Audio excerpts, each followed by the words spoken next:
Hello everyone! Samahan nyo nga pala kami, pupunta kami ng palengke. At yun nga pala, nagpunta lang kami tahian. Sinamahan ko nga pala si Aliyah dyan dahil hihingi siya ng pera. Kung hindi siya hihingi, wala siyang pandonation. Bawas sa marka. Eme! Siyempre mag-outfit check tayo dyan. Tamang pa-cute lang. At yun na nga, lumabas na kami. Ang bibilhin nga pala namin ay dorma. Tsaka nga pala bunot. Pandonation namin. Sa school, malamang. At yan na nga, nag-aabang lang kami ng tricycle. At sabi ko nga pala sa kanila ay mag-hi. Pero ayaw nila. Buti po ito si Aliyah nag-hi. At yan na nga, nasa tricycle na kami. Siyempre, mabagyo. Nasa signal number 1 nga pala yung bagyo namin. Kaya mo yan, te. Tingnan nyo naman, sobrang ulan. At yan na nga, malapit na kami sa bayan. Basta panoorin nyo na lang muna. At yan, tamang pa-cute lang. Malungkot ang beshi ko. Bibili nga lang pala kami dyan ng ulam at saka dorma. Basta alam nyo na yun, yung pa-donation sa school. At yan nga, dadalhin ko muna kayo. Ano daw? Yan na nga, malapit na kami sa palengke. Si ate nyo, pa-cute na naman, oh. Tinitingnan kasi kumayos pa yung buhok eh. Uy, walang magbabago sa buhok. At yan na nga, nasa palengke na kami. Siyempre, walang gaanong katrapik. Anong topic? Walang gaanong katrapik. At yan nga, may nakaparada pang jeep. Tsaka kotse. At iyan na nga, kailangan na namin bumaba. Dahil kung hindi ka bababa, ikaw ang pagbabayari.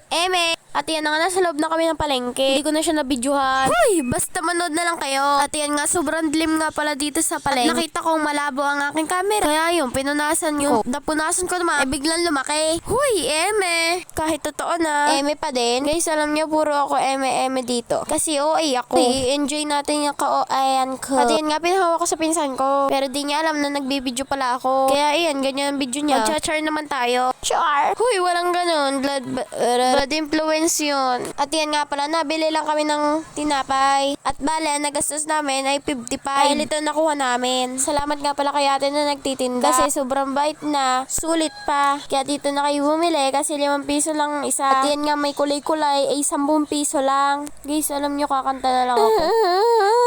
Hoy, walang ganon. Si OA, dumali naman. Hindi naman yung kanta eh. Antayin ko na lang yung bagong version. Bini! Oh, hello there, misteryoso. Uy, walang ganon. Bakit ang sister ko ay galit na galit na? Kaya nga pala ganyan ang mukha ng ate ko. Dahil nakita niya na may parang si mama sa puwet. Siyempre, gagawa namin niya ng paraan para di makita. Siyempre, harangan namin yun. At dyan nga din pala kami nakakita ng bunot at saka dorma. Sorry nga pala guys kasi sinisipon ako. Hindi ko nga alam kung sino binibidyon ko dyan. Hindi naman yung tao. At yan na nga, napupunta na kami sa sulok. Siyempre, naghanap. Yan na nga, nagtanong na kagad kung may dorma. Siyempre, ang unang sinabi ni ate ay daw, charis. Oo, at tatlo 100 daw. Isa lang naman yung bibili namin. At yung isang yun, 35 pesos. Siyempre, nagtanong din ako kung may bunot. At ang sabi ni ate ay meron daw. Kaya naman di ko na pinakawala. Binili ko na kaagad yan. At ang isa nga pala ay 50 pesos. Bale, 85 pesos lahat. Plus pa yung binibili ni mama ay 180. Siyempre, magbabayad. Dahil kung hindi ka nagbayad, siguradong kulong ka. A few moments later. Huy! Ba't naman nagagano si ante? Napaka-OA mo naman. May ipapakita nga pala ako sa inyo. Dahil graduation na namin ngayon. Huy! Hindi ngayon. Ang Miyerkules ay ito, papakita ko sa inyo. You will be my girl, my girl, my girl, my girl. Nakita nyo na. Uy, si OA, dumali naman. Ba't naman kasi tinatakpan yung muka? At yan na nga, nabili lang si mama ng sabon. At ang sabi ko nga kulay white. Pero ang sabi naman ni ate ay kulay blue daw. Kaya hindi na ako nagpamiglas pa. Huy, at yun na nga pinili niya.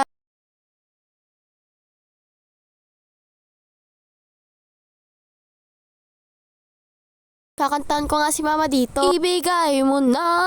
Hoy, ibigay mo na yan. At syempre, nagbayad na nga si mama. Yun nga pala guys, gusto nga pala ni mama bumili ng dorma. Kaso sabi ko sa susunod dala, baka maubos yung money. Hoy, talaga. At ayan na nga, nililipad na ng uyog yung wallet ni mother. Syempre, mauna kami maglakad dahil nagbabayad pa lang si mama. Bakit naman kasi ang bagal-bagal kumilos? Buti pa ito si sister ko, ang haba na ng hip. At yan na nga, naglalakad na kami. Comment nyo kung saan kami pupuntang sunod. May kita nyo nga pala dyan sa video na tinatakpan ni ate yung puwet ni mama. Hoy, OA mo. At ito na nga. Guys, alam nyo, isasabihin ako. At yan nga pala, nakabulong nga pala kami ng grupo. Syempre, ang grupong yun ay unique. I mean, pangalan sa grupo. Bumalik ka lang dati doon sa pinanggalingan mo. Magaya ng ginawa sa'yo ng ex mo, binalik-balikan ka. Uy, walang gana. Sorry nga pala guys kung ngayon lang ako nag-vlog ulit. Dahil nga wala nga naman din ako makontent. At yan na nga, pumunta na kami sa bilihan ng isda. At yan na nga, nandiyan na kami. Siyempre, mapuputikan yung Bali nga pala, may pupunta pa kami. Dami nga pala kami puntahan. Pero hindi ko na yung siningit sa video. Guys, please papanood nga pala ako sa inyo. Ito nga pala. Play.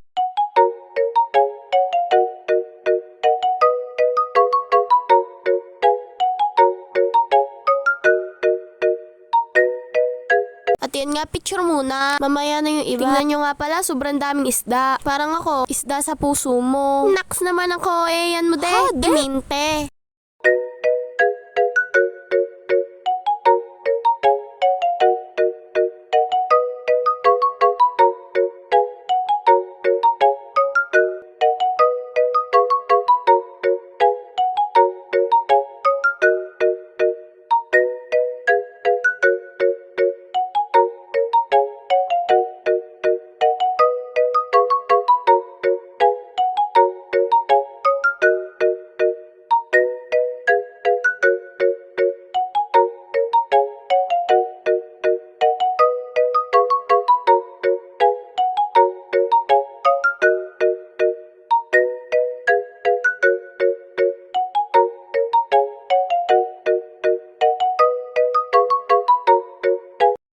At yan na nga yung napili namin. Hanggang dito na lang muna. Thanks for watching. Subscribe my YT and follow my FB. Bye!